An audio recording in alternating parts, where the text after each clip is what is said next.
at wealthed.com. Oh, you can do it with a cell phone? An iPad. Oh, wow. So we've got an iPad, whatever the oversized iPad is, and yeah. Educate you about investing, give guidance based on years of experience in the financial services this live? industry, and help you build a That's strategic not plan yet, that no. integrates your investments. getting there, though. Wealthed.com.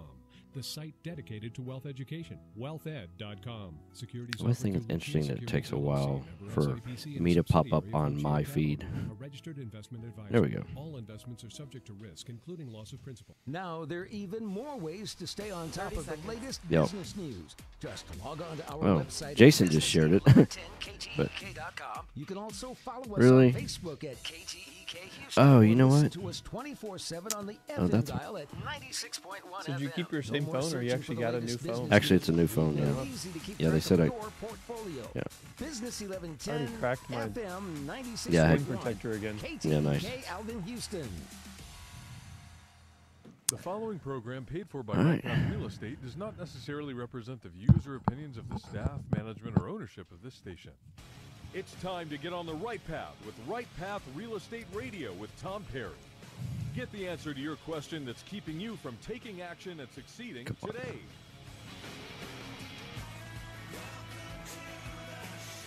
Really. Just click on. There you go. Get ready. The guy that will put your fears behind you is on the air now. Taking calls at 713-785-1817. Morning, Daniel. Toll free 877-881-0271. Now here's your host, Tom Perry. Hot mics. Hey, welcome to the show, Right Path Real Estate Radio, 713-785-1817. Joined live in the studio, my brother, Yes. Jeff Perry, owner of Fast Track. Welcome to the show. So, y'all been kind of busy. Oh, did you get a new watch? I did. Wow, nice. Yeah, I like thanks. that. What is that? It's a. Okay, got it. All right. So, welcome to the show. Yes, thank you. Yeah, so you've been kind of busy. We have been. It's Yeah. been a blessing for sure. Y'all been growing. Yep. You know, I was noticing something on Facebook a couple of days ago, and somebody was making a comment. I think he was either a subcontractor, like a trade, or maybe a general contractor, and he said, he was kind of tired of people calling up and asking him, "Are you investor friendly?" And then his take on that is what they're really asking for is like, "Hey, are you cheap?"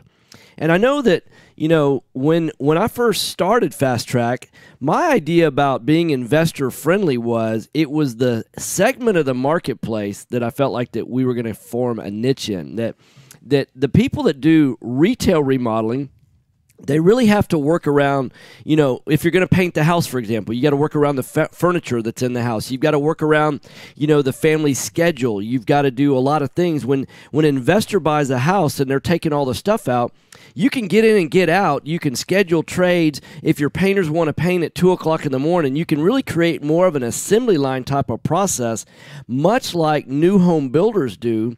New home builders really only have to worry about what are their trades doing. They don't have to take in all the considerations of, the family that's actually living in the house and all of their stuff and the liability and all those kind of things. That's what I looked at, and that it's consistent business over and over and over again. If you get an investor, kind of like a painter going for a new home builder, painter's going to realize, hey, I'm not just doing one house. I mean, how often does a retail buyer do a house? And then the other thing is that investors, when they get a good bid on something, they continue to use that person over and over and over again. But a retail buyer, I wonder how many bids a painter has to give on average before they actually get, a job. Because sometimes people are like, man, I'm kind of thinking about doing my house, and I wonder what that's going to cost. So what is your take on investor friendly? What does that mean to you? I think for me, like we're going to be doing an event. I think next month, the expo. Oh, okay. And one of the things, though, just kind of one of the classes we're going to be kind of doing is your team and whatnot. But investor friendly to me, like pricing is not what comes to mind to me. It's more of like a team member, like a win-win type of having a partner per se in doing the house. Like when we're doing a rehab, that it's not just us coming and giving a bid and like walking out the door. It's more of if they're a new investor, like helping them like kind of decide on what's necessary. I mean, if they're, saying that they've got to do this particular item in that house and it's not something that we've really seen that needs to be done in that type of segment or that type of neighborhood. Yeah. That not necessarily that we're going to try and talk them out of it, but just more so of like, hey, actually, you are going to try and talk them out of it, but in a way that's like, hey, here's what we've seen people that are successful. It's a non-emotional, like, hey, I know that you would like to have new countertops in your own house, and you want to make this. It's like, but you're overdoing it. You're going to try and keep them focused on that it's an investment, right? So having that relationship that like they can trust that what we're doing and what we're suggesting is not for us to get a larger bid, but it's to be able to have like a good, solid bid for that property that they're going to be successful in so that they can continue and do another property. Because, I mean, how cool is it? I mean, so many of our clients are return clients, and they fully trust us, and we don't take that lightly because it's a huge deal. Like to be able to walk a house on the front end, do a very detailed bid, do the project, and then they walk the house, and, hopefully we have a very small punch list and they're done, put it on the market. I mean, the stories I'm hearing lately on some of the listings that people have done with us recently is like, I'm so grateful because they've got really good, solid offers, some above asking price. And, to be able to, when you do the whole process from start to finish like that, I mean, man, what a cool deal. Like, so I think investor friendly to me is just, that doesn't really bother because it's more so of just, sometimes people I think say that more so of like pricing wise, but I think it's really like timing. It's, it could be pricing because I mean, it is going to be cheaper than retail. It should be. It should be, right. Right. So because you've already factored in the savings that you have working on a vacant house. Right. And because there are some, you can paint a house faster, you can floor a house faster, you can schedule all the things start to finish, a lot faster. And you have some flexibility in terms of schedule because, some of your guys, and you've got consistent work for those crews and things like that, and all the way around, it's a win-win-win for everybody. Right. So, what are some of the things that you're seeing? I also was listening to another radio show the other day, and they were talking about the liability of houses that have already been remediated after the flood and then closed back up. You've got a lot of people that not only remediated, and once it's closed, you're not really sure what's behind those walls, right? So what are some things that you should be concerned about as it relates to being behind the walls? Like that they bought a house that's already been put back together? Not completely put back together, but there's sometimes that people, the homeowners, they think, well, I'm going to do all this stuff myself. They remediated because they had volunteers, things like that. They took out, the vapor barrier. They took out, all the sheetrock that was wet. They took out all the insulation. Then they got a sheetrocker to come back in there, and who knows what they did before that. And now it got to the sheetrock stage, and they go, you know what? This is going to be a lot more work. And before we do the trim, before we do the doors, before we do the flooring and the kitchens and the cabinets and all that, we just want to call it quits here and have somebody take over. Only sheetrock is put back in. Personally, I mean, like you'd rip the sheetrock out. Yeah. If it was my house and that was the only thing that was done, I probably would. Now rip that's out. if it was your personal residence, right? No, if you do it, I would. You would, because that's the thing is how much is a sheet of sheetrock? I mean, just to have the peace of mind of knowing. And I think that's an interesting topic because I mean, I think in the next few months, I mean, that's obviously we're already seeing it, right. Or we will here shortly, but. So I mean that's a great question that And are you guys doing anything to document? Like, hey, here's a photograph of the house with it opened up, and then here's the layer of insulation, here's the layer. Are y'all doing any kind of videos or anything like that to document that to make it easier to sell on the backside? We haven't, had to do that yet, but on some of the houses we have, where they've asked us specifically, like where we're, priming the studs, taking photos of that, and then the insulation, and then, obviously the sheetrock. But so, yeah, I think that's a great, I think there's going to be some telltale signs that, if things are done kind of quickly or, incorrectly, that's probably going to show up in other areas, where things are not, just paying attention to the details. I mean, you can do that on any house, not just a flood house, but, a house that they've, I mean, the trim doesn't match up correctly, or just start paying attention to what. Oftentimes it's the transitions, because sometimes you'll walk a house and you see a transition like from the kitchen to a hallway, and there's just a couple of tiles missing there, something like that, and you walk in and you go, oh, that'd be easy to fix, and stuff like that is really not easy to fix. I'm just saying in regards to like paying attention to the quality of like the rehab, because we were actually just talking just a few minutes before the show of just, when you walk a house that's a handyman special, for example, that you can, a lot of times you walk in and you're like, wow, this house has been totally rehabbed, and paying attention to, well, okay, if it's been rehabbed, right, how well was the rehab done? And if you start looking at, they use like the the little mini LED cans, and Right. you know, the sheetrock around them is not done very well, and you kind of start looking to really see the details, and you can see that show up. I mean, Right. It when you really start paying attention to it, Right. it shows up. It absolutely does. So, Okay. yeah. So anything that you've been seeing as relates to flooded houses that new investors should be watching out for? I mean, we talked about it almost every time I've been on here, but the sheathing is probably the biggest one, is just paying attention to how people are repairing the sheathing. And I'm going to post a video probably today that I took of one of y'all's houses, and just of the repair that we did on the Which sheathing. house? Blue Willow. Oh, perfect.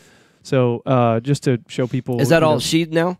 I mean, they only ripped out the bottom 18 inches Right. on 2 walls, so Right. we repaired that. But yeah, so just kind of talking about that. But the other one I think that we mentioned was windows. Mm-hmm. It's the only time where, unfortunately, that if you've got double pane windows, Right. that it kind of stinks, because a lot of those windows have been damaged where water's gotten in between, and you can't repair that. I mean, you can replace the glass, but it's expensive when it's double pane. But Should those windows are sealed in such a way they Yeah, shouldn't have leaked? Isn't that right? but I've seen so many of them. I have realize leaked. that. Yeah. So I wonder if there are any kind of warranty on those windows or anything like that. How would you Yeah. go? And- Right. Yeah. Yeah. Trying to track down.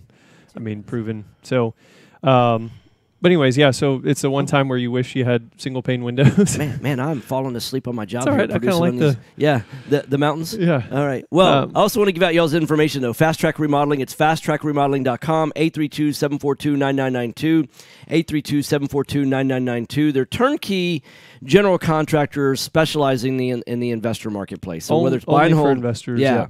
So buy and hold landlords, and you don't do multifamily, only single family. So buy and hold or buy, fix, and flip, really from about $7,500 on the low end all the way up to about $100,000 on the high end, something like that. So you don't really have the time to do room additions, those kind of things right now, which we wouldn't typically recommend doing that a lot anyway. And typically ARV of 450 and under. Yeah. So. Okay. So anything else you want to add? I think that's it.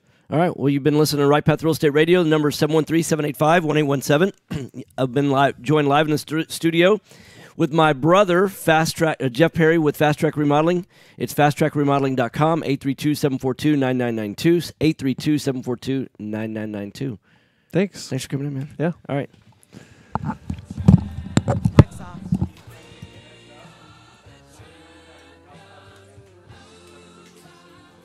Are you looking for an investor-friendly general contractor for your investment property? Then call Fast Track Remodeling at 832-742-9992 or reach us on the web at fasttrackremodeling.com. Fast Track Remodeling specializes in turnkey remodeling of single-family investment properties. Whether it's a flip rehab or a rental rehab, we manage every aspect of a rehab from start to finish with a highly efficient, standardized process.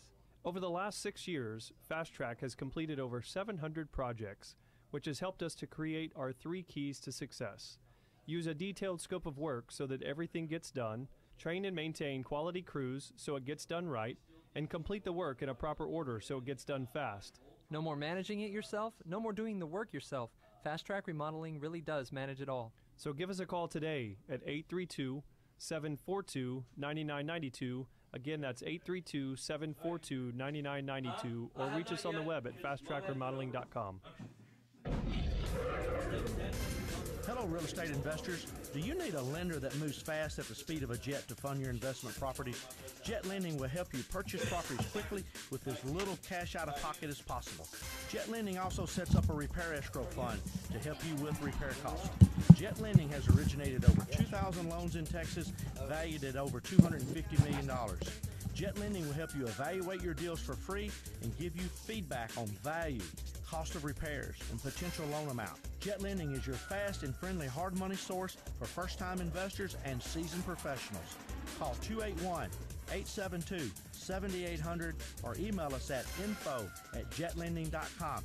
Oh, and don't forget about our famous Third Wednesday Super Investor Networking Meeting. Lots of fun, lots of great real estate talk. We'll see you there. Are you expecting to close accurately, on time, and with lots of communication on your home purchase? You've come to the right place. I'm Jennifer Hernandez, Senior Loan Officer with Legacy Mutual Mortgage. Our goal is to give our borrowers and referral partners an amazing experience during the loan process. My Wow. team believes in putting people That's hilarious. and culture Not fun. before Yeah. results. Our company concentrates on building those systems that operate with structure, process, and recognition. I've been of struggling going with the extra allergies. mile for Everybody's you. sick. This Yeah. way, And we have I'm the not. I don't. energy to Not. make this I your consider I'm best sick when I have a purchase ever. fever. Give us a Okay. call today Yeah, that's to for find me, out but- the simple steps to get started. What's your I'm definition of Jennifer sick? Hernandez. The Hernandez I team. don't know. Legacy Just Mutual because Mortgage. usually even when I am sick, I still work. Yeah, me too, right. So it's Or hard for call me to like. 713-579-3611. To me, I'm sick as I can't work. I Yeah, guess. yeah. And so I don't really know what that is. I guess if I can't We can't open wait my to consult eyes or with you answer my soon. phone, then For me, I'm sick. Fever, achiness, and chills with cough and all that. That's sick, but that's Yeah. that'll keep me from working. Time is money in a real estate deal. If your insurance company is slow or non-responsive, So do you guys? I've had a hard. This is the first time this ever happened to me this year. Like right around January, and even up until recently, I feel a slump, like a motivational slump. Have you ever had that happen? You mean like personally about your business? Yeah, like I'm usually such like an aggressive, like, okay, what's next? Like trying to see around the corner, like kind of person. And then this first 2 months of this year, I'm just kind of like, okay, like I don't feel like I'm in a mental slump. Have you ever had that happen? What'd you do? Tell me your secrets. Yeah, so I think a lot of that's driven by goals, right? Have you set new goals recently? Oh, okay, that makes sense. Yeah.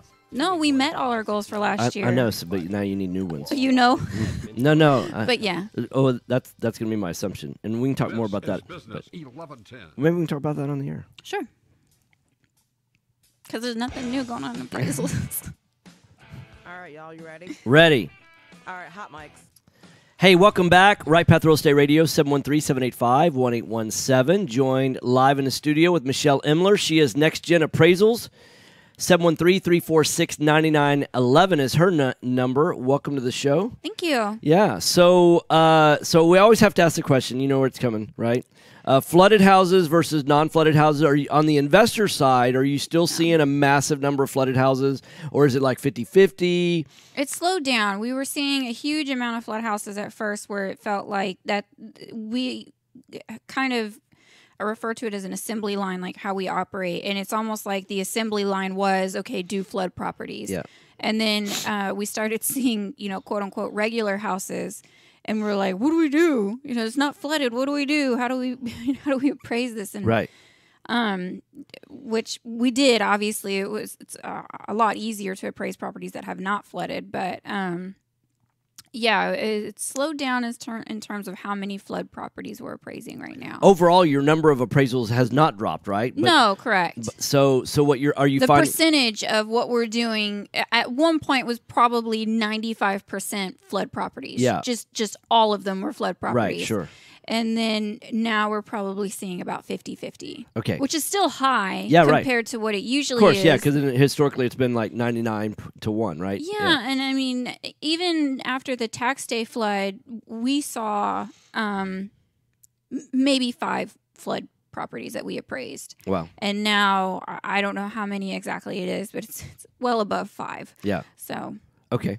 And then you don't typically do many retail appraisals, correct? It's all investor appraisals, or do you do some retail as well? We do some retail. I like to say our specialty is investment properties, and that's who we target and we gear towards. Mainly private money lenders, hard money lenders, people like that, right? Correct. Okay. We love doing those. Once you get used to doing those type of appraisals, they're actually a lot of fun and in some ways easier than maybe the retail conventional side. And the other great thing, not getting too far into like the regulations conventional lenders have to follow, but on the hard money side, there's less. And so the appraiser is able to have a direct business relationship with those lenders. Right. And so if I go out and I'm busting my butt to get a property, appraised in say 24 hours, that credit is not being given to some third party that has to act as a police officer between the lender and the appraiser. Right. The lender calls and is like, hey, thanks for getting this done for us. Yeah, kind of absolutely. thing. Yeah, So it's a relationship business still. That's correct. not. Yeah, that's not taken away from us. So we would, if not going too far into it, but with the relationships we go after and the clients we go after are the direct lender ones. That's the work we go for, and that's primarily hard money lenders, private money lenders, stuff like that. Okay, so with that in mind, since you do primarily investor remodel or investor appraisals, what are some of the things that you see? Because you oftentimes, I'm sure, see the deal, you do the appraisal, and then you find out relatively quickly that the deal busts out. So what are some mistakes that you see investors are making? What are they missing? What are they like, oh, wow, if I'd have known that, if I'd have had the experience that you have as an appraiser, I probably would have even made an offer on this deal, or my offer would have been different. Yeah, usually, so I guess what I should say first is that we don't know if a deal busts out or not. We give our number. Very rarely do they come back and say, hey, can you reconsider the value, stuff like that. And of course we will, but pretty much we do the appraisal and we're on to the next one. And then whatever the process is with the lender, buyer, seller at that point, we're not a part of. But if what I have heard later on, stories about deals falling out and things like that, is mostly tied into the rehab bid, I think. Yeah. I think another way of putting it is the numbers were too tight. Like they didn't buy low enough. They didn't budget enough for this. And so everything basically had to go perfectly. And in whose world does everything go perfectly all the time? Oh, the world of construction, it always goes perfect. Yeah, everything. Appraisals, too. Yeah. And so we should have had Fast Track come on after you instead of before you, but anyway. Yeah. I almost wanted to ask them if they wanted to do it together, but because we were kind of talking before the show. Right. But I think the numbers being too tight is when deals start to fall apart. And that's when I hear about it, is when they're like, well, can you give us a higher value? You know, we need $5,000 more to make the deal work or whatever. And it's like, you know, the number is the number. I'm not. Which is crazy. Why would you, because what that tells me is that in the investor's mindset is, I want so badly to make this deal work. Correct. And the only thing that makes the deal work is the purchase price. So there is a value that the property's worth when it's fully fixed up. There is a number that the repairs are going to take, and we call it, when we teach in our weekend retreat, and our next one's coming up this month in March now, the third weekend of March. But we teach that so many investors are solving for the wrong X. The only X that you can solve for, you have to calculate what's the property worth when it's finished. You've got to be able to calculate what are the repair numbers. And based on those, then that will solve for what it is that you can offer. Right. But too many times they find the repair number and they know what they can buy it at, so they're either trying to ask you to stretch what's the value. The marketplace determines the value. All you're doing is studying the marketplace on behalf of that investor. Correct. And when they want to argue with you on the value, because do they ever say, oh, that's too high? What we want to do is we want to. It's a funny story, but we don't have to talk about that one. But sometimes sometimes people have a different opinion of value than you, and that's just kind of the nature of what we do. But I usually kind of defer to this. And they kind of want to argue with you, right? They do. And which is crazy, because if they're arguing and they win and they're wrong and you're right. And that has happened before, which is then guess terrible. what? They lose money. They do. I have it's a terrible experience I had where I appraised a property, and we'll make up numbers and say I appraised it at $500. Yeah. Well, he was hell-bent that I'm so sorry. Yeah, that's right. We can say that. Okay, good. He was completely convinced that this home was worth $600. Yeah. Just completely convinced. Right. And he was going to flip it? Or no, it was a buy and hold deal. Okay. And so a $600,000. Oh, multifamily. I'm making up numbers. Oh, yeah, I got it. Okay. Yes, you know the story already. Okay. And so went out there and did it, and got a really kind of condescending email about, how I was not giving a correct value, things like that. And so long story short, it ended up he got gap insurance, or not a gap insurance, gap loan to make the deal work, because I was not going to budge on my number. Right. And then other things happened later on down the road where he did lose money on the refinance side, because it was not, because the numbers didn't play out the way that he had convinced himself and others had convinced him that they were. Yeah, and if he'd listened to you in the beginning, you're really on the investor's side. If the investors you're not the enemy. Yeah. In fact, on the buy side, you want to be ultra conservative. On the sell side, push the numbers all you want, right? But when you're in the deal, you better listen to the appraiser. I mean, I think that's a huge... To me, really, I don't feel like an appraiser is on anybody's side. I really just feel like we tell you the facts, we tell you our opinions, because it's both of those in a report as facts and opinions. And then... Well, but your opinion really carries more weight just based on the volume of deals you do, right? I mean, very few investors are going to do as many deals as you appraise. Right, and that's kind of tying into what we were talking about earlier. Because we work with so many hard money and private money lenders, when we do come in and say, in this instance, the value was short on what they were expecting, they believe that. Like, they've seen so much of our work and what we do that there's that trust and that relationship that's built up over time, and not to mention, experience and everything else that comes into play. Yeah, in fact, if you think about it, if you're a new investor or an investor that's done less than, let's say, 500 deals, right? Mm-hmm. And you're disagreeing with either the contractor or the appraiser or the hard money lender, the odds are, when you look in the mirror, you're looking at the person that is wrong. I feel like there's a difference between negotiating for a better deal and denial, and I think you have to. Yeah, denial's not just a river in Egypt, right? Something like that. Yeah. But yeah, you need to kind of negotiate better rates or whatever with your hard money lender. Try and get a better bid from your contractor, but at some point, the job is worth a certain amount and the home is worth a certain amount. Like, this is a set in stone kind of thing. Well, and that's the thing, is there's an upper limit on what a home can be worth based on a particular neighborhood.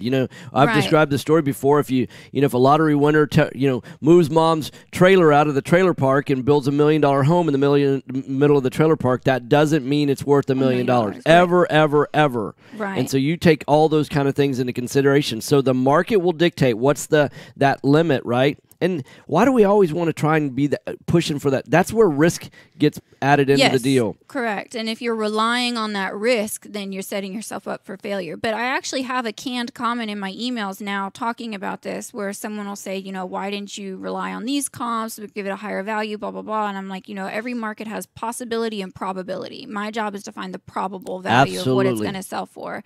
And that's when anytime there's a conversation about value and our value came in low, it usually is that conversation I'll have where, look, it's possible that you could sell it or refinance it or whatever your exit strategy is at the number you're thinking. Right. But it's more probable that it's going to happen at this trend line. So, it's all about bell curves. I'm going to add that to a slide on the weekend. I like that part of our, because I teach a section in our weekend retreat that we call it, instead of ARV, which doesn't really take into all the things that really an investor should be looking at. We call I'm coining a term. It's a PFV, a predicted future value. Right. And because you're really taking, your specific house, not just the comps in the neighborhood, but what is unique about your particular house? Is it on the corner of a busy street? Does it face a busy street? Is it back up to commercial? There's some every property has a uniqueness about it. And so is that going to improve the value, or is it just like all the other houses, or are there some things? Is there a dangerous dog that lives next door? Which you would never see on a comp, right? Yeah. I had a pit bull. Actually, it's funny you reminded me. I had a pit bull chase me at a house one time, but really simplifying everything you just said and condensing it down, it's supply and demand. Absolutely. Right. And I think it's part psychology and it's part economics, right? And I think that so many people are like, okay, here's my 3 comps. This is what it's going to sell for. Let's do the deal. And it's like, okay, well, how many active listings are in that neighborhood right now? Who are you going to be competing with? Oh, there's 80. What does that have to do with anything? Right. And then there's also, okay, well, these are our most recent comps, but you used comps 12 months ago, and there's actually starting to show a slight decline in this neighborhood. Right. So you're already, so let's say that trend line is declining, and you're going 6 months out, it's declined even further. Right. And you're using comps from now 18 months ago. Right. It's just, it gets scary sometimes, but usually, again, I have that conversation, probability over possibility, and then it kind of, like, the light bulb goes off. All right, I'm joined live in the studio with Michelle Imler. She is NextGen Appraisals. That's nextgenappraisals.com. NextGen Appraisals. There's 2 P's in appraisals. So nextgenappraisals.com, 713-346-9911. That's 713-346-9911. So what do you think this summer's going to bring? Rising interest rates, is that going to have any effect on the valuations? I don't know. Yeah. Because a lot of things, how about this? My gut tells me it's going to be a crazy summer. Right. Like, that's just my personal, crazy meaning active, right? Correct. Yeah, sure. But there's a lot of, I guess, indicators that maybe it's not going to be. And so if I say, okay, my gut's saying it's going to be busy, and then all these red flags say it's going to stay slow, then I'd rather know what your head telling you. I think it's probably, if I factor everything in and reconcile it, I think it's probably going to be just a normal summer, just like a flat line normal, nothing crazy, nothing slow. So on a typical summer, I mean, we turn about it's about 5 to 7% more volume on a summer month than the other months, which is not like it's some people have the illusion that 90% of all the home sales happen in the summer months and only 10% takes place it's really pretty consistent month in and month out. It rises. There are busier months than others, but it means that we should do somewhere between 7,000 and 8,000 houses a month, which is about our average. Could be a 10 or 15% higher than that, which not a huge number when you look at it, but we might even hit 9,000 or 10,000 is what some people are saying. So for sale, number of active or number of close. I just don't know because one is the financials of it. I don't know economically how on a whole, the economics have been affected in Houston because of the flooding and what kind of financial stability we're in on a consumer level. And then the other thing, too, is that we're seeing an increase in supply right now in certain markets. Not all markets, but there are some. And usually once a couple happen, then the rest follow. It's kind of a herding mentality almost. And so I don't know. I mean, it's difficult to say in February what's going to happen in June, July, August. Well, the music tells me I'm out of time. Yeah, so you've been listening to Right Path Real Estate Radio. I've been joined live in the studio, NextGenAppraisals.com, 713-346-9911. Yay. Hey, thanks for coming in. No problem. Mike's off. You found or inherited a great investment property.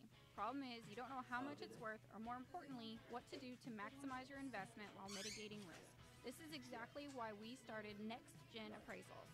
NextGen is a group of appraisers specializing in investment real estate. We understand that investors aren't just looking for a number of what their property is worth, but a comprehensive analysis of the market. Give NextGen a call at 713-346-9911 or check us out online at nextgenappraisals.com. Taxes. Just the sound of that word makes people cringe. At Anderson Advisors, we provide tax reduction through asset protection for real estate investors throughout the country. Our unique philosophy has CPAs, lawyers, bookkeepers, and estate planners with one common goal, helping you, the real estate investor. Check us out today at AndersonAdvisors.com. And don't forget to tell us you heard about us at Right Path Real Estate. Are you a realtor or seller that is concerned about the new TRID rules and closing on time? I'm Jennifer Hernandez, Senior Loan Officer at Legacy Mutual Mortgage, and we have mastered the 30-day close. We close on time, accurately, and with tons of communication. You'll have a dedicated team of a coordinator and a contract-to-close associate. Give me a call today at 713-579-3611, and let's talk about how we can help you on your next transaction. NMLS 514497. Are small returns getting in the way of your retirement plans? Why settle for mediocre results? There's a better place to invest. The experts agree. Single-family real estate is one of the best investments you can make. Find out how JB Fund Services offers a 9% preferred return and up to a 13% waterfall. Call us today at 281-915-0906. Doing really well. Visit our website, Doing really well. Yeah. Yeah. 281-915-0906. This investment is We're already starting to buy some properties in Dallas. We've got two under contract right there right now, and actually could buy one. You could lose a deal like that. I've got to analyze it when I get done with the radio show. Yeah. But got a guy that's in trouble, and he wants $5,000 above property taxes. Okay. And he's That's good. Yeah. Sounds like a wonderful deal. Actually. Yeah. So it's not bad. Yeah. And it's in an okay area of Dallas, and so the price is right. So how have you been? Doing real well, I would say. It's been nice and quiet recently. The repair industry as a whole doesn't carry a license, nor is it regulated. However, Tech utilizes professional engineers to review all of our What? Sorry, good. Still sick. Remember to check before ever repair. This'll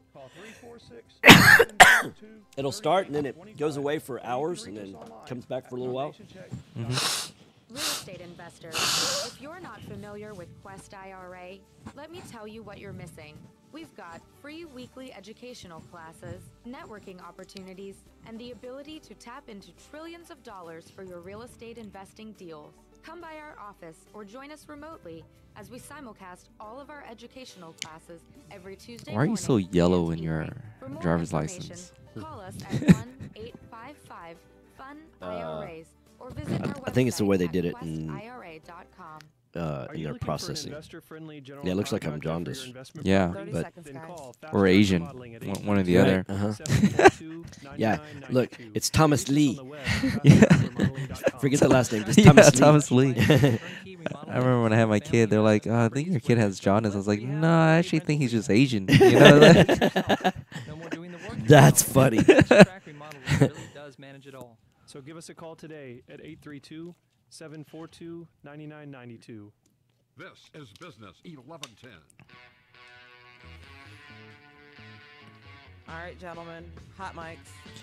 Hey, welcome back. Right Path Real Estate Radio, 713-785-1817. We didn't do a mic check. No. So I tell you what, I'm just going to turn him up right where I think you need to go. So I think we're good. Yeah. So Jerry Ta with PropertyCare. It's PropertyCareHouston.com, 713-489-7653, 713-489-7653. So I had a question from one of our students just recently, and they said, hey, what's the difference between PropertyCare and other property management companies? And I'm like, well, with PropertyCare, you get Jerry Ta. Right. And so how would you answer that question?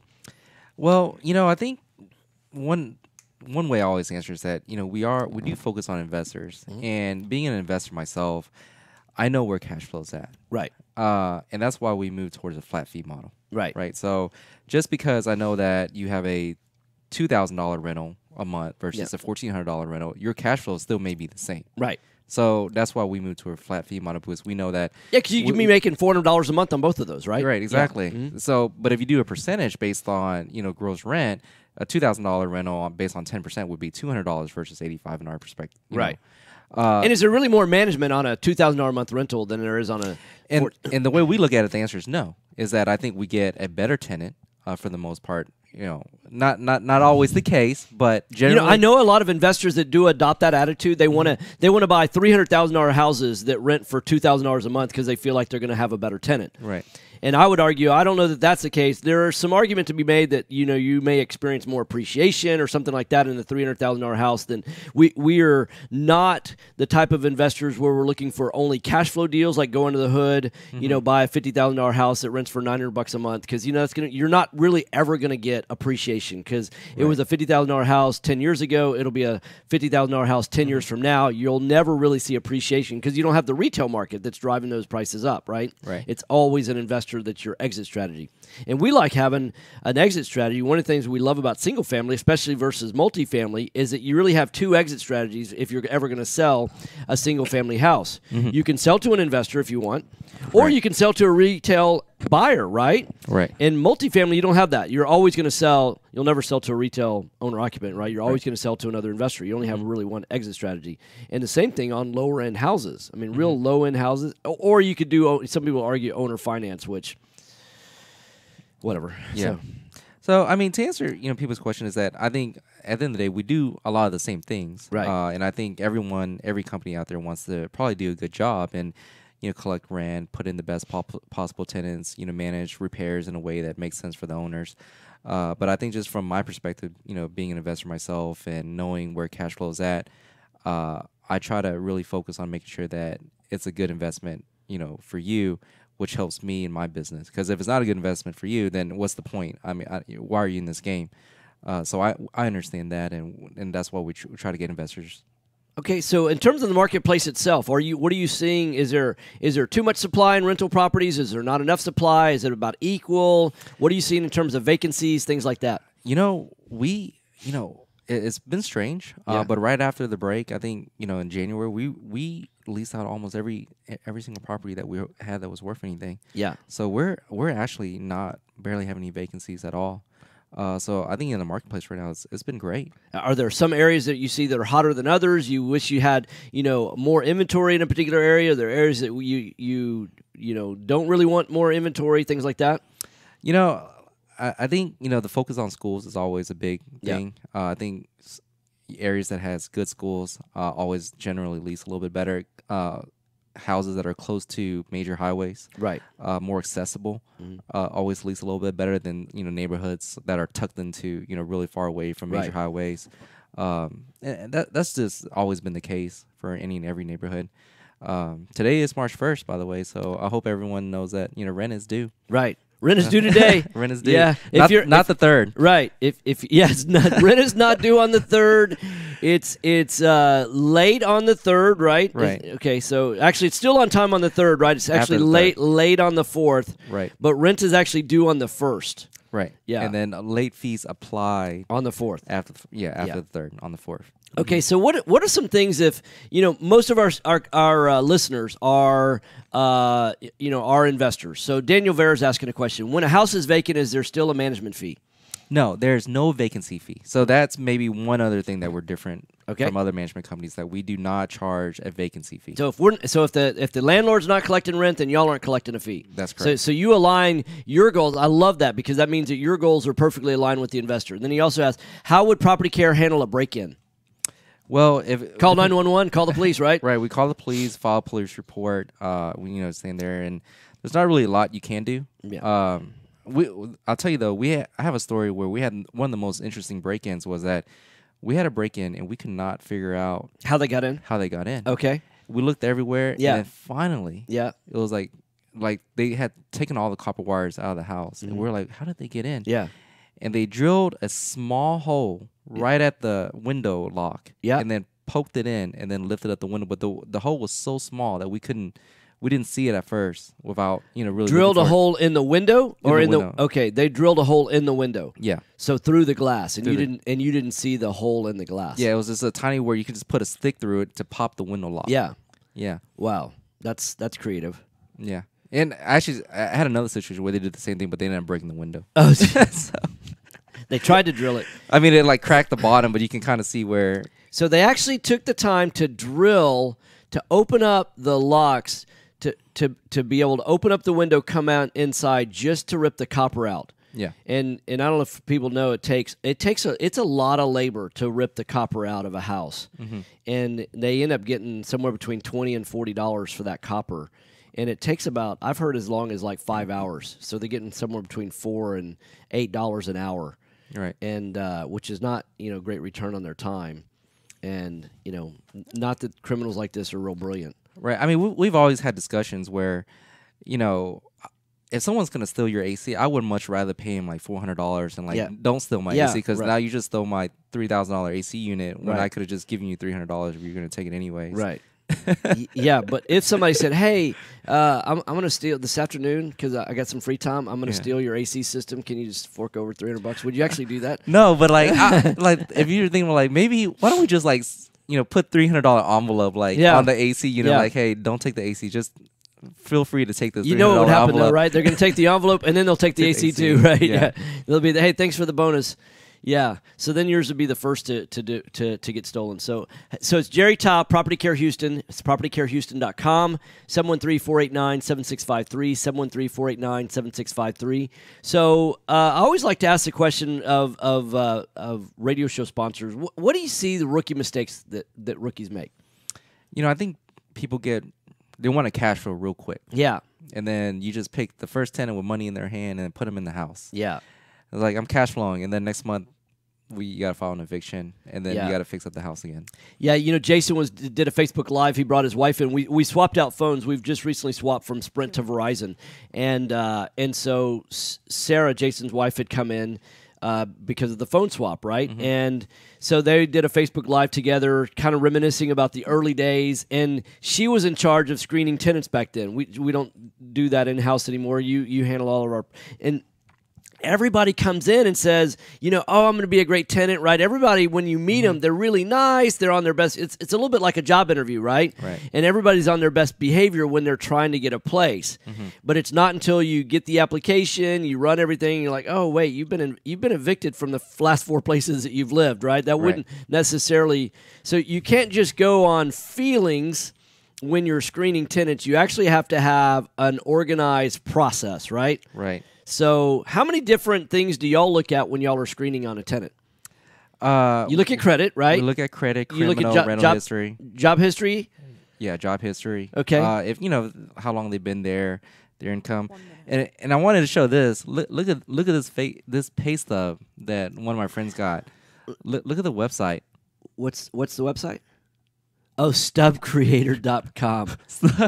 This is and she has her own rentals, and it's a crazy. It's a website that does fake pay stubs. Is that right? Yeah. And unfortunately, this person wasn't smart enough to download the PDF. They took a screenshot of it right off their phone and sent it in. So they created their own pay stub. Mm-hmm. That's crazy. Now, do y'all do like bank statement verification, anything like that? Yeah, we always call the employer. Okay, that's the one thing that we do. Yeah, and ever since my first one where I had a fake pay stub, and we're like, wow, this is crazy. They get creative, don't they? Yeah, they get creative. And Yeah. when we called them out on it, they didn't even argue. They were like, oh, okay. Like, okay, yeah. Oh, you really do check. Yeah. You know, because what's scary is how many people don't check. That they don't. They just go based on, I know how to judge people. I can read people. Right. No, you can't. No, you can't. These people are good. Yeah. Well, and there's criminals everywhere, right? I mean, we just recently had a theft in our office. Mhm. Lady, she was in and out in 7 minutes. Took 2 phones off of a desk and had the wallet. Heather, our office manager, had her personal phone and her business phone, and she keeps all of her credit cards and stuff like that. With that, went immediately from here, boom, boom. I mean, they're using the credit cards within 10 minutes of leaving here. Got it on video. They'll probably get caught. We have all the evidence, but yeah, criminals are out there. Yeah, they're after your stuff. So Jerry Ta, PropertyCareHouston.com. That's PropertyCareHouston.com. 713-489-7653. 713-489-7653. Thanks for coming in, man. All right, thank you. Thanks. Have a good one. Yeah. Mike's off. Thank you. Yeah, me. All right, I'll be right back. Do you have cracks in your brick, doors that stick, or sheetrock that's coming apart? Then you may have foundation movement. Due to our expansive soils in the Houston area, it's probably not a question of if you have movement, but when. Call Foundation Check for a truly independent, unbiased foundation evaluation. Foundation Check has been in business since 2009 and has completed over 1,400 evaluations. We're not in the business of repairing foundations or selling you unnecessary peer work, but we are in the business of evaluating your foundation. Our product is designed for house flippers, landlords, or even owner-occupied properties. Each of our files is reviewed by a licensed engineer. Remember to check before ever repair. Call 346-702-3825. That's 346-702-3825. Or you can reach us online at foundationcheck.com. That's foundationcheck.com. Hi, Clint Coons here, attorney and avid real estate investor. You know the greatest mistake real estate investors make is not understanding the potential liability that exists from owning real estate. At Anderson Business, Legal, and Tax Advisors, we specialize in protecting real estate investors in all 50 states. In addition to structuring your business for optimum protection, we provide guidance so you pay the least amount of taxes available under the law. We have 150 employees that range from lawyers to CPAs to estate planners and much more. Download our free ebook, The Invisible Investor Strategy, today at AndersonAdvisors.com or call for a free risk reduction analysis and financial blueprint at 800-706-4741. Anderson Business Advisors will help you keep more of what you earn. Call us today at 800-706-4741 and mention Right Path Real Estate. Are small returns getting in the way of your retirement plans? Why settle for mediocre results? There's a better place to invest. The experts agree, single-family real estate is one of the best investments you can make. Find out how JB Fund Services offers a 9% preferred return and up to a 13% waterfall. Call us today at 281-915-0906 or visit our website, jbfundservices.com. That's 281-915-0906. This investment is offered to accredited investors. Did you know that there are over $24 trillion in retirement accounts in the U.S.? Imagine if you could use someone's IRA to fund all of your deals. Well, you can. Quest IRA is based locally here in Houston, Texas. At Quest IRA, we offer retirement accounts that can be used to invest in real estate, promissory notes, private entities, and much more. Many of our clients loan money from their IRAs Yeah, it's gonna happen, real so. estate deals all over the country. We don't don't sell any investments or give advice. However, we do hold free 'Kay. networking events, weekly educational classes, and Yeah, free we'll close on it. It will not be later than Wednesday, and we're trying to do it sooner. Visit our website Yeah. at questira.com or call us at Yeah. 1-855 Cool. IRAs. To tap into the $24 trillion in retirement accounts in the U.S., call Quest IRA at 1-855-FUN-IRAs or go to our website, questira.com. You found or inherited a great investment property. Problem is, you don't know how much it's worth, or more importantly, what to do to maximize your investment while mitigating risk. This is exactly why we started NextGen Appraisals. NextGen is a group of appraisers specializing in investment real estate. We understand that investors aren't just looking for a number of what their property is worth, but a comprehensive analysis of the market. Give NextGen a call at 713-346-9911 or check us out online at nextgenappraisals.com. This is Business 1110. All right, hot mics. All right, welcome back. Right Path Real Estate Radio, 713-785-1817. That's 713-785-1817. One of the areas that I find that investors struggle is solving for the right X. And what goes into solving for the right X is being able to first be able to determine the predicted future value. What's that property going to be worth? Some people call it the ARV. What I don't like about the ARV is it puts too much emphasis on comps without driving the comps and without putting all of the psychological and economic issues that are going to go into the value of that property. So you really have to be able to predict in the future what your property is going to be worth at the time that you're going to be trying to sell it. And there's a lot more factors that go into that than just comps. And then once you start with that, what's that end goal in mind? What do you think you're going to sell it for? Then what you have to be able to calculate is, what are your selling costs when you sell the property? Then what are your holding costs? Then, more importantly, what are your construction costs? Because your holding costs are going to be affected a lot by your construction costs. Now, I personally like houses with bigger rehabs because I realize there's less opportunity for mistake when I'm, basically replacing everything, right? If you're building a brand new house, you're not going to be surprised what the number is because you've budgeted. If you budget properly, you've budgeted for everything. You're not going to leave anything out. So if I'm doing a $100,000 remodel, the chances of me missing something major like foundation, roof, plumbing, HVAC, those kind of things, and being able to estimate all the things that are going to need to be replaced, you've got to have all those numbers in order to be able to determine what it is that you can offer on a property. And the number one area that I feel like people struggle with as brand new investors, actually there's two areas. First is probably the rehab number. New investors have a tough time coming up with that number accurately and consistently.